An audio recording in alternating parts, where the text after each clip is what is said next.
Welcome to math and job care. তো আজকে যে আমরা অঙ্কটি নিয়ে আলোচনা করব সেটি হচ্ছে বিন্যাস সমাবেশের অঙ্ক, এবং এই অঙ্কটি গত 46তম বিসিএস পরীক্ষায় আসছে। তো এই অঙ্কটি দেখি আমরা কিভাবে সমাধান করতে পারি। তো প্রশ্নটি কি বলছে যে কণিক শব্দটির অক্ষরগুলো নিয়ে গঠিত বিন্যাস কত হবে। তো এই ধরনের যখন আমাদের অঙ্ক দেওয়া থাকবে তখন আমরা দেখব এখানে আমাদের কতগুলো অক্ষর দেওয়া আছে।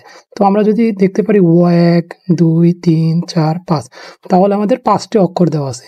তো এই 5টি অক্ষরের আমরা কি করব, ফ্যাক্টরিয়াল নির্ণয় করব। তাহলে আমাদের মোট সংখ্যা কয়টি? 5টি। তাহলে আমাদের এখানে অপেক্ষিত 5 ফ্যাক্টোরিয়াল। তো আরেকটি জিনিস আমরা দেখব যে এখানে কতগুলো অক্ষর রিপিট করা আছে, অর্থাৎ পুনরায় দেওয়া আছে। তো আমরা এখানে দেখতে পাচ্ছি শুধুমাত্র সি 2বার দেওয়া আছে, যার কারণে আমরা যেহেতু 2বার দেওয়া আছে, যতগুলো পুনরায় দেওয়া থাকবে ততগুলো আমরা এখান দিয়ে ভাগ করব। তাহলে যেহেতু সি 2বার দেওয়া আছে, তাহলে এখানে কত? 2 ফ্যাক্টোরিয়াল। তো এটা যদি আমরা এখন সমাধান করি যে 5 ফ্যাক্টোরিয়াল কীভাবে ভাঙাবো, 5 × 4 × 3 × 2 × 1, একইভাবে 2 ফ্যাক্টোরিয়াল 2 × 1। তো আমরা যদি কাটাকাটি করি 2 2 বাদ, 1 1 বাদ, তাহলে আমরা এখানে বলতে পারি 3 আর 4 গুণ করলে 12, 5 আর 12 গুণ করলে 60। তাহলে আমাদের ফলাফল কত হবে? 60।